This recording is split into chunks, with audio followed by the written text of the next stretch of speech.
എന്റെ അവകാശം തരണം എന്ന് പറഞ്ഞുകൊണ്ട് ഒരു മകൻ അച്ഛനെ കല്ലുകൊണ്ട് തലക്കടിക്കുന്നു. മറ്റൊരു മകൻ 3 പവൻ സ്വർണത്തിന് വേണ്ടി അമ്മയെ കൊലപ്പെടുത്തുന്നു. അതും അമ്മ വെച്ചുകൊടുത്ത ഭക്ഷണം കഴിച്ചതിന് ശേഷം. പല മക്കളുടെയും ധാരണ നമ്മുടെ രക്ഷിതാക്കൾ ഉണ്ടാക്കി വെച്ചിരിക്കുന്ന സ്വത്തിന് നമുക്ക് അവകാശമുണ്ട് എന്നാണ്.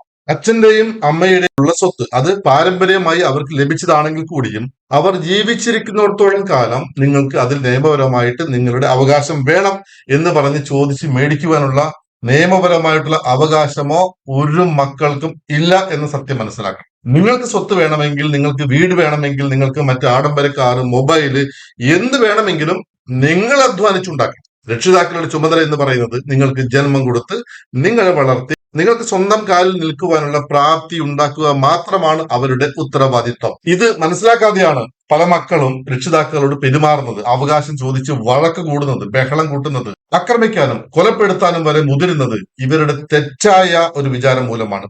നിങ്ങൾക്ക് അവകാശം വരുന്നത് ഇവർ വിൽപത്രം എഴുതി വെക്കാതെ മരണപ്പെട്ടാൽ മാത്രമാണ്.